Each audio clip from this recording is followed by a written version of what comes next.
Et bonjour à tous, c'est Germain de Webax. On se retrouve cette semaine pour un tutoriel PrestaShop concernant les données structurées. Et oui, euh, bon déjà, je ne sais pas si vous avez déjà entendu parler des données structurées. Euh, bon, si vous avez déjà entendu parler, vous savez ce que c'est. Sinon, en gros, c'est en fait c'est dans le code source de la page, il y a des balises qui sont intégrées pour que Google comprenne mieux chaque type de données. Par exemple, sur une fiche produit, on va mettre des balises exprès donc pour ces données structurées, de manière à dire ok, ça c'est le prix, ok, ça c'est le nom de l'article, ok, ça c'est l'avis du client, ça c'est la marque, etc. Et puis du coup, Google, en fait, grâce à ces tags dans le code source, il comprend mieux la structure de la page. Sinon, si vous lui donnez, ça c'est logique, hein, si vous lui donnez une page en brut, il saura pas deviner où est le prix, etc. Par exemple, parce que chaque plateforme aura codé le truc de sa manière, il pourra pas dire ah oui tiens là-haut c'est le prix ou là. Alors c'est pour ça que en fait ces, ces données structurées avec le code source spécifique, un tag spécifique permettent d'identifier à Google le contenu de chaque chose. Alors, il existe justement un outil pour tester justement les données structurées, c'est Google qui le met en place. Puis ça permet de voir si notre shop est compatible avec les données structurées. En fait, récemment, il y a dans la console de Google Webmaster, donc Google Search Console, eh bien, vous avez peut-être vu qu'il y a des erreurs qui sont remontées. Donc, peut-être vous avez, je sais pas, d'un coup, vous avez 1000 produits, vous avez 1000 erreurs, etc. qui sont remontées dans votre console, qui diagnostiquent des erreurs sur vos fiches produits. Alors je dis les fiches produits parce que j'ai vu ça surtout sur les fiches produits, mais il y a peut-être ça ailleurs. Mais en tout cas aujourd'hui, on va regarder si on peut faire quelque chose pour améliorer ces erreurs sur les fiches produits. Alors, euh, on va se poser la question, est-ce que c'est grave d'avoir des erreurs? Alors on va dire que, à mon sens, c'est pas dramatique, mais c'est mieux de corriger. Euh, je compare souvent ça avec une voiture. Donc, dans une voiture, quand vous avez, un, quand vous avez des alertes, etc., ou des signaux qui s'allument au cadran, eh bien, la voiture va continuer de rouler, certes, mais idéalement, c'est mieux de pouvoir corriger le problème, quoi. Parce qu'à force, le temps passant, on risque vraiment d'avoir des soucis puis que la voiture roule plus du tout. Donc du coup, c'est mieux justement sur son site de corriger euh, progressivement les problèmes quand il y en a. Parce que si vous avez la console Google qui est pleine d'erreurs, puis vous dites ok, moi je laisse ça couler, du point de vue Google, au niveau de l'hygiène de votre site, c'est quand même un peu moyen. Donc à mon sens, je veux dire, c'est pas ça qui va faire, on va dire, tout tout le, le résultat, la visibilité de votre site, mais c'est préférable de soigner le détail. Pour autant que ce ne soit pas trop compliqué. Alors bien sûr, vous pouvez faire aussi autrement. Vous pouvez décider, plutôt que de corriger le code manuellement comme je le proposais, vous pouvez bien sûr installer un autre module qui va ajouter des données structurées dans le PrestaShop. Donc ça va rajouter en plus et à voir justement si ça fonctionne ou si ça rentre en conflit avec ce qui est déjà existant. Ici, on va essayer de faire ça sur le code source initial du template par défaut. Donc c'est parti, on va voir ce qu'on peut faire. Je précise que j'ai fait juste quelques tests, donc il faudra prendre un peu avec des pincettes, voir s'il y a quelque chose à encore améliorer. Mais vous aurez comme ça une base déjà pour améliorer, pour que rendre le code compatible avec les données structurées. C'est parti, on y va. Alors, euh, ce qu'on va faire, c'est, première chose, on va aller sur le site. Et je vais m'attaquer aux fiches produits parce qu'en fait c'est surtout au niveau des fiches produits que j'ai vu qu'il y avait des problèmes. Donc là je suis sur une fiche produit. Et ce que je vais faire, je vais regarder je vais aller chercher Google Microdata. Voilà. vous allez trouver sur un site qui s'appelle Outils des tests de données structurées. Alors ce que je vais faire, c'est que je vais faire, là je peux pas mettre directement l'URL de la page parce que c'est en local, il va pas réussir à capturer le code source, donc je vais faire afficher le code source et je vais copier-coller le code source dedans. Alors je vais peut-être plutôt mettre dans l'extrait de code parce que là j'ai pas mis dans l'extrait de code. Donc si vous mettez une URL ou un extrait de code, moi je vais mettre extrait de code parce que je suis en local. Et là on voit en fait, bon ben ici, c'est vrai qu'il ne me fait pas directement d'erreur, mais il fait plein d'avertissements. En tout cas, il en fait 7. Alors, 4 erreurs ici, on verra que c'est pas vraiment des erreurs. Là, c'est pas ça. Je fais le test en local, mais vous ne devriez pas avoir ces erreurs. Ici, on voit qu'il y a des avertissements. Donc, en 1.6, sauf erreur, il faisait des... en 1.6, il me semble qu'il génère des erreurs, mais ici, en 1.7, on dirait qu'il fait que des warnings. Donc en fait, vous voyez, quand on a mis ça dedans, on a mis notre code source, eh bien il nous fait une détection, donc il détecte qu'il y a un fil d'Ariane, ok, donc le fil d'Ariane qui est ça il comprend, donc ça c'est un micro-données structurées de Google, des micro-données structurées que Google comprend, et aussi, si on regarde, il détecte aussi une partie pour produit, et vous voyez, en fait, il a réussi à trouver le nom, la description, etc., etc., le prix, l'URL. Alors là, on voit, en fait, justement, cette partie-là, ben, il fait des erreurs. Mais on voit qu'il a réussi à trouver une partie des infos. Nous, ce qu'on va essayer de faire, c'est corriger tout ça. Donc, on va dans notre PrestaShop et on va aller dans le fichier suivant. Donc, on va aller dans thème, classique, template, catalogue, partial, product price. Voilà.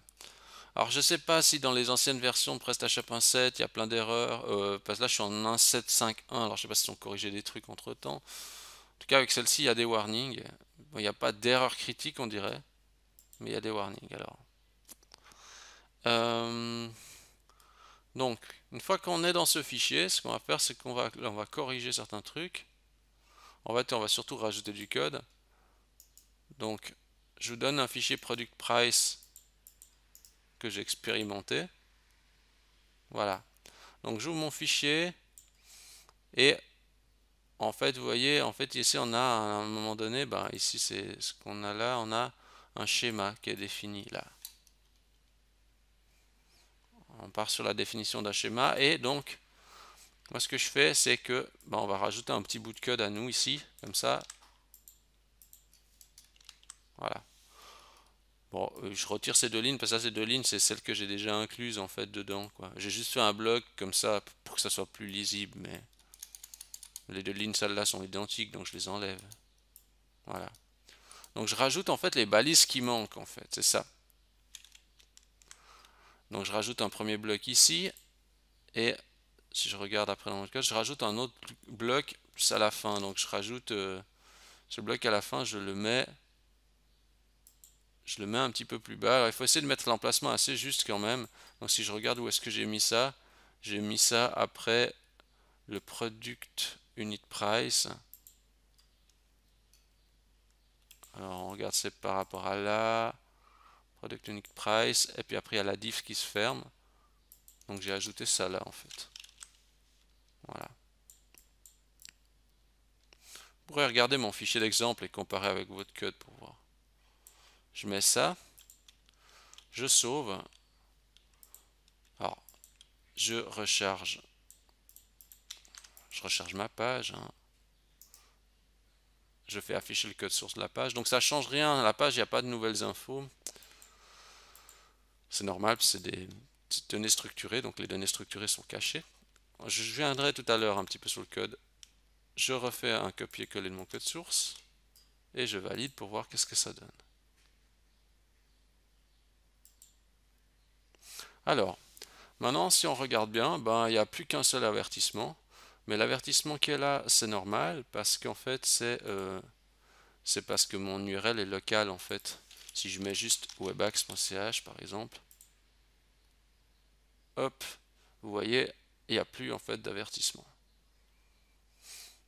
C'est identique pour ici, en fait, ben là, moi j'ai avec une URL locale, alors je, je pense que ça vient de là, à mon avis. Donc chez vous, logiquement, il devrait pas, je dis bien logiquement, je n'ai pas testé online le truc, mais logiquement, bah, il devrait, si je refais valider, vous devriez plus avoir d'erreur, quoi.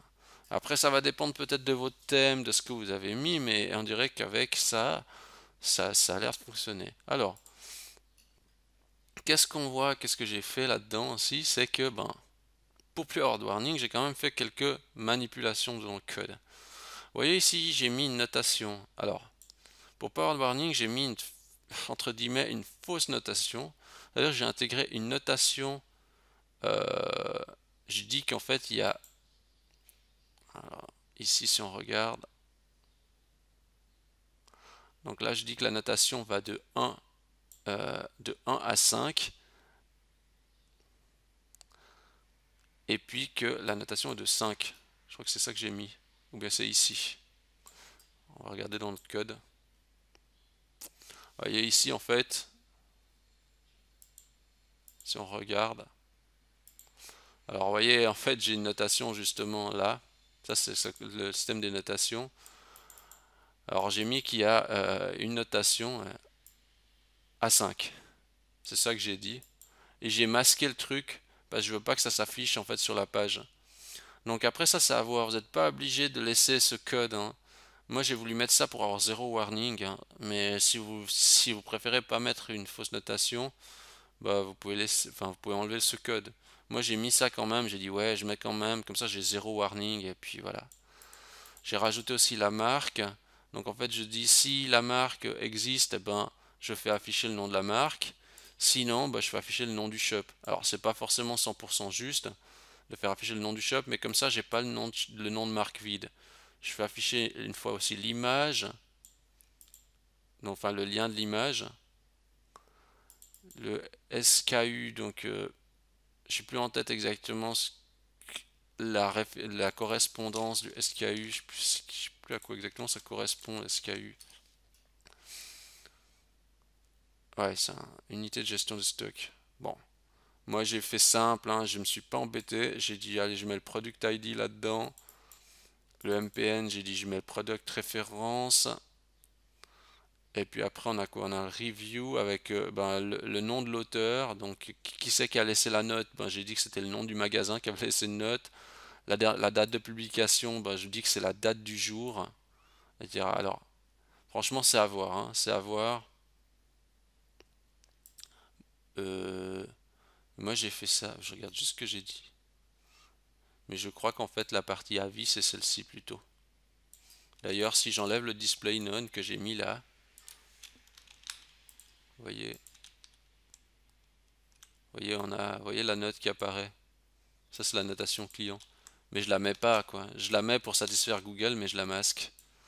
Alors après ça c'est à vous de voir si vous voulez faire ça ou pas, hein. Donc ça c'est à vous de décider. Euh, Si on fait comme ça, bah essayons, on fait comme ça, on enlève ce bout de code. Je recharge juste mon code source, hein. Et puis je copie-colle là-dedans et je valide.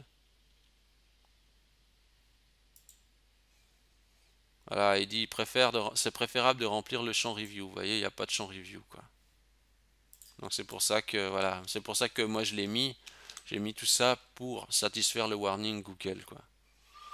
Au pire, moi j'ai envie de dire, au pire la notation s'affichera pas, quoi. Si les Google estiment que c'est pas valable. De toute façon, je pense que Google, pour qu'il affiche un avis client, il faut vraiment qu'il y ait un certain volume, sinon il affiche pas. Là, ça évite d'avoir le warning, ça permet d'avoir la console Google propre, quoi. C'est ça. Après, chacun fera le choix de s'il veut le faire ou pas, quoi. Au pire, si vous pouvez toujours mettre en place ça, si vous d'un coup vraiment voyez qu'il y a un changement qui se produit, vous pouvez toujours retirer le code. Mais franchement, ça c'est à chacun de faire le choix dont il a envie. Puis qu'est-ce qu'on a là? Donc le nom de la marque, ouais, ouais, ouais. Ah oui, la validité du prix, pardon, la validité du prix, la date. Bon, bah, moi j'ai mis 31 du 12 plus un an. Bah, voilà, donc Pourquoi j'ai fait ça? Parce que si je mets la fin de l'année, ça veut dire que il y a un moment qui peut y avoir un conflit de date. Donc j'ai fait simple, j'ai dit date de fin d'année plus 1, comme ça laisse un peu de marge. Après, voilà, je pense pas que c'est super important ça, par exemple, mais comme Google demande, bah voilà.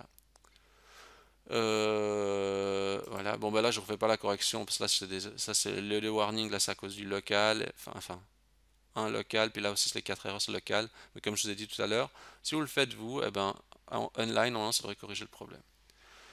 Euh, et puis ben vous voyez en fait, bah, si on regarde ici, on voit c'est des balises méta, hein, donc tout ce qui est balise méta, ça va être caché. Puis on voit qu'on dit item propriété, item propriété.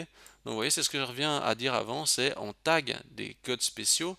Comme ça, Google, dans un site, il va rechercher, il dit est-ce qu'il y a un item propre qui s'appelle image?